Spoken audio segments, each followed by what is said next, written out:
Guys, I wasn't even supposed to pod tonight. It's Friday night. It's movie night with the wife. But that game was just too damn good. Wifey's asleep. I'm sitting here clapping my hands, enjoying the greatest show in sports, that being Steph Chef Curry, who goes ballistic with 49 points.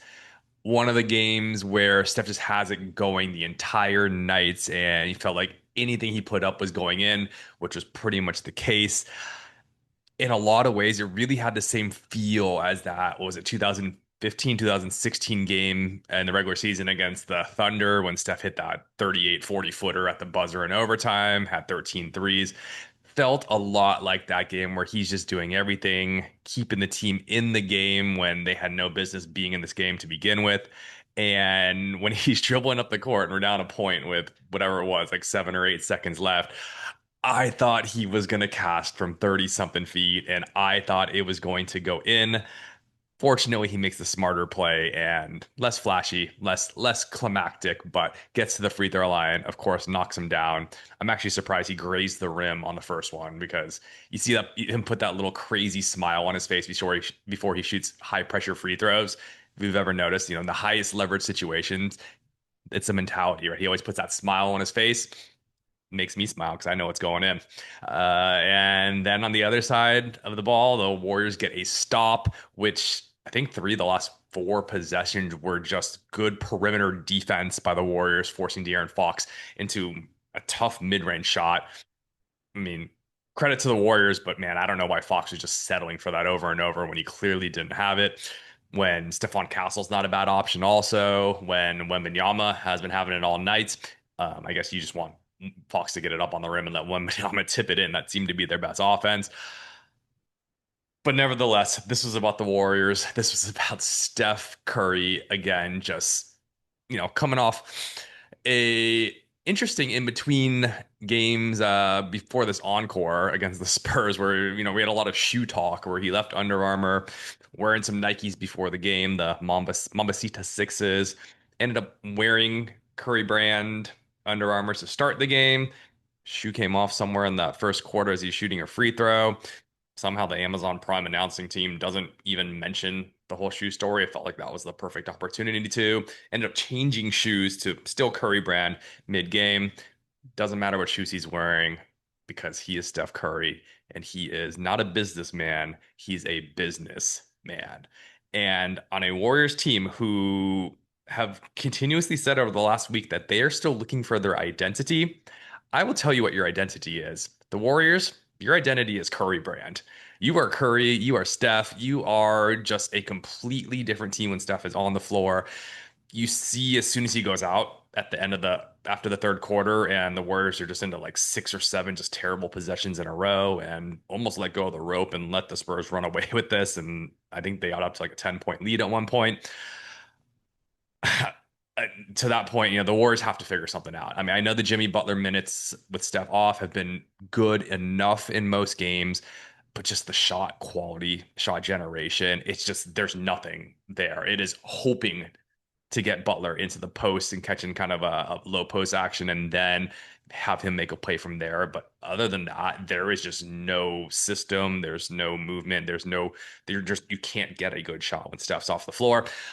But we're not going to harp on that right now. Again, we just want to focus on the greatness and appreciate what Steph Curry is, who at 37 years old drops a 46 burger on Wednesday. And you just think, hey, okay, well, due for a down shooting game, it kind of just evens out when you have a hot game like that. Nope, just comes right back and just lights it up for 49. And what was he had 9 threes on 9 of 17 shooting and just absolutely ballistic. Doesn't hurt that the Spurs perimeter three point defense is horrific. They, the bigs just stay too low in a drop and they can't move their feet. So I guess if you get up, Curry's by you. And if you don't, and if you're up not enough, he's knocking down a three. The perimeter defenders are not good enough. Didn't matter. Castle, Vassell, Fox, whoever's on Steph had no chance. He was either by them or just, nasty little like just whatever you want to even call it. It's like kind of power dribble and I think it was Vassell just kind of stumbles backwards, or Castle stumbles backwards, and Steph just pops a three in his face. Didn't really matter what move Steph pulled, it worked, and there was just very little team synchronization and team defense from the Spurs to guard Curry. And this is what happens. It's interesting because, man, back in like 2013, 14, 15, 16, this is what NBA defenses, this is how the defense was. Teams didn't understand how to play against Steph Curry. They didn't understand how to guard the three-point shot just across the league. And it wasn't until, hey, 2000 whatever 17 that teams said, okay, like you have to take this away first and foremost and play up on every three, switch everything, hold him, grab him, top lock him, do everything you can in your power to not let him shoot threes. And the fact that he still shoots, upwards of 40% and gets up even, 12 or 13 three-pointers a game is wild enough. He ended up getting up, I think at one point, he had ended up getting 17 of them up, but as early as like I think late third, he had 15 three-point attempts that he already gotten up.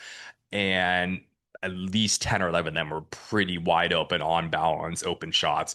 And you never see Steph get that many opportunities to knock down threes. And when he gets those, he's going to be an over 50% shooter on those shots. So, in a way, it was refreshing to see him get a little breathing room and just to know that, man, if NBA defenses didn't adjust to the man that is Steph Curry and just learn how to guard the 3-point line, this guy might still be shooting 45% from three and scoring 30 plus points every single game.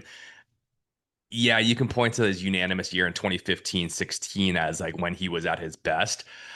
I mean, he could just maybe still be that good, if not even better. It's just defenses are just selling out and they just guard him differently now. And that's really the biggest difference. Steph thrives and lives off defensive mistakes, right? All the movement, all the screening, gives the ball up, keeps on moving. He will make any defense pay for just giving him a little bit of airspace. Any mistake you make against Steph is deadly.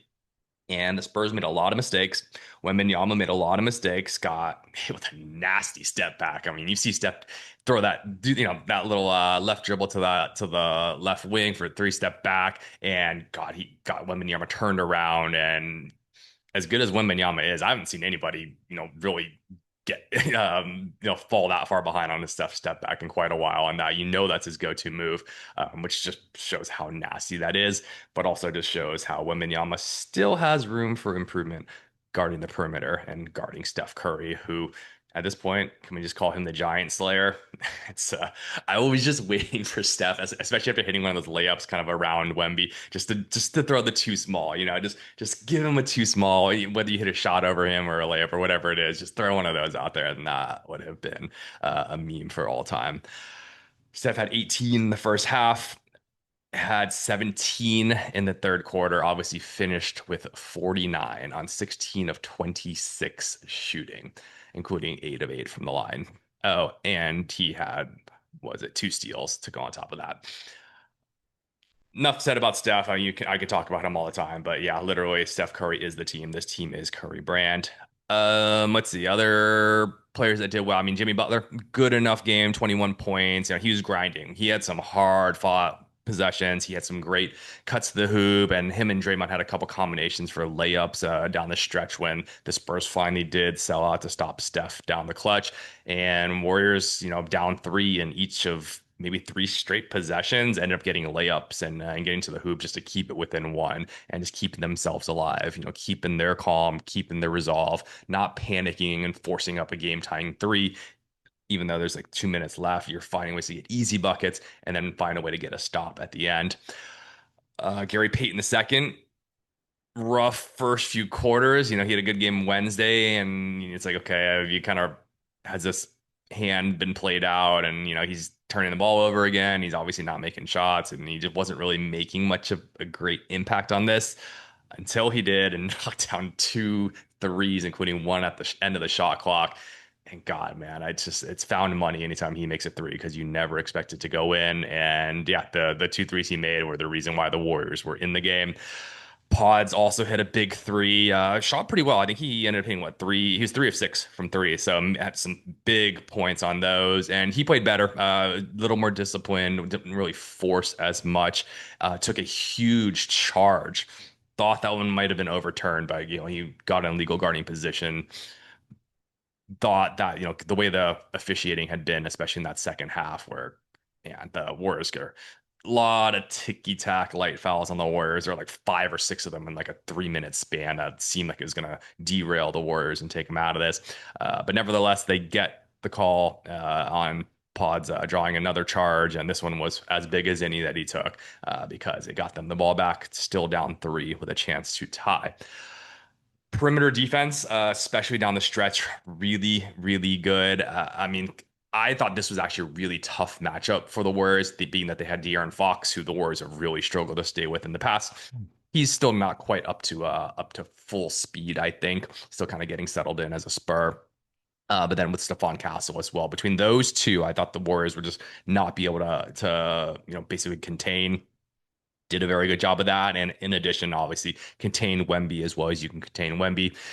Draymond Green did a good job on Wemby, not quite as good as last time, but yeah, I mean, forced Wemby into settling into perimeter shots. I think I forget what it ended up being, but I think at one point Wemby in the first half like only had one shot inside the paint. So Draymond just made him work, and Draymond really, and Kerr really matched Draymond's minutes to Wemby because of that, and Dre did a good job against Wemby. On the other side of the ball, Dre, man, like well, why are you just attacking Wemby over and over and over? You got him once, and I understand the idea is to get into his body and kind of, eliminate the shot blocker, which I like the thinking, but man, you are forcing. I mean, you got swatted several times. I mean, you're not a good finisher as it is. I think what at one point it was like mid third quarter. I think there's 7 minutes left in the third quarter. I clocked it, and Dre had 10 field goal attempts already. It's like, dude, what do you like? You were 1 for 10 last game. You were 2 for 10 in this game at that point.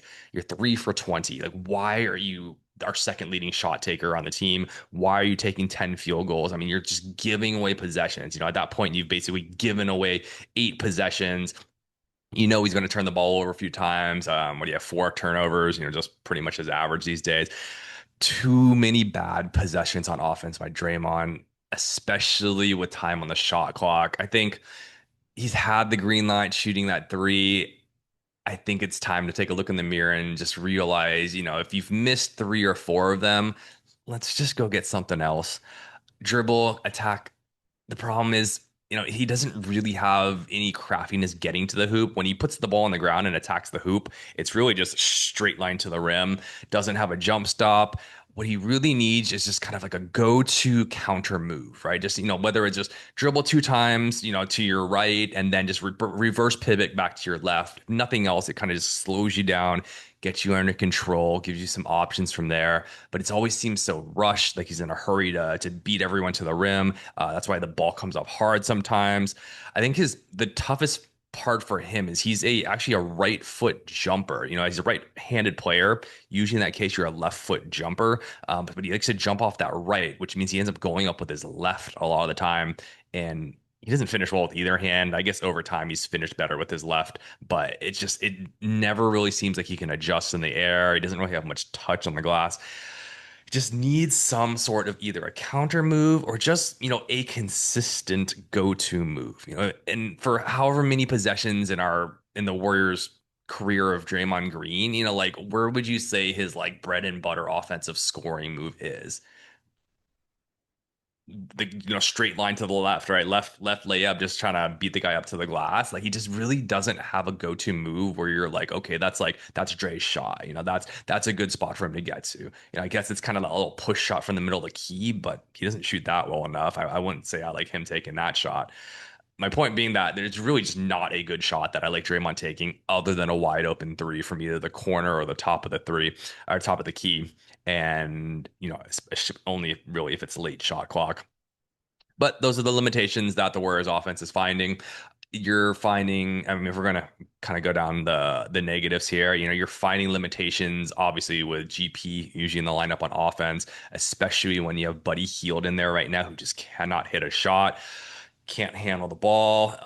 It's been brutal. You have Buddy and GP who were a good combo last year for a little offense defense, but when you have two guys out there who really can't handle the ball, can't really make a shot right now. Obviously, GP made a couple of shots down the stretch, but you have both of them out there. You have them with Steph, but then you're usually having one of your backup bigs, and then whoever else you want to call on that wing. Whether it's Richard, is usually not Pods, and my point being that you just don't have any other ball handlers out there. And yeah, sometimes it's Kaminga with that pairing, but he's also not really a ball handler. So that I think Steve Kerr needs to take a look in the mirror and maybe decide to divvy up Buddy and GP's minutes. Really, maybe you just play one or the other, kind of depending on what you need in any given game, but just a little too many minutes out of that combination of them. But like we've seen, the season can turn around quick, and GP2 can be a hero one game, maybe even two games in a row. So you just got to keep on plugging away. It's been 14 games. Will Richard was good. First half was good. The starters minutes were good.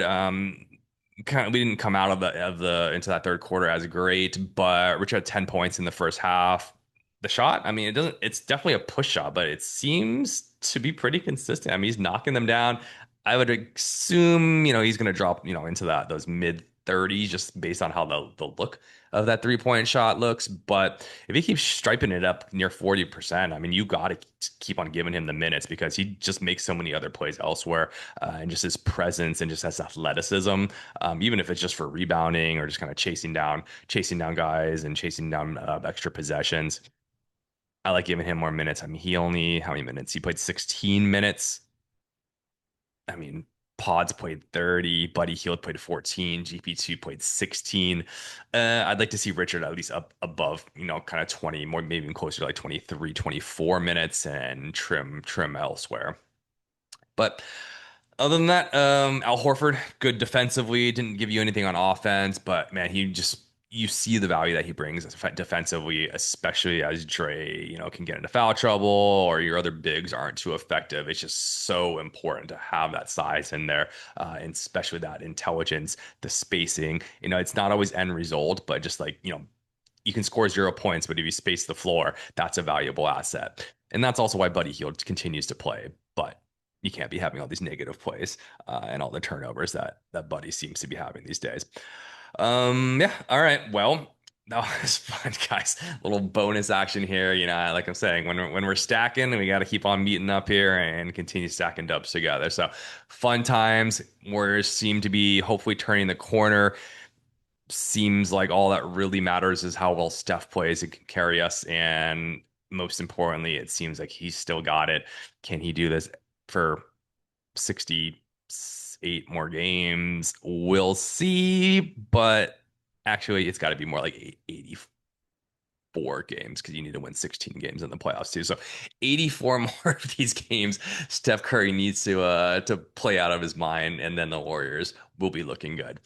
Anyways, let's have a fun one, guys. Have a great weekend. That was a fun one, and I will talk to you guys next week where it's a brand new week. The Warriors won this week, and you guys, until next time, peace, love, and stack and dubs.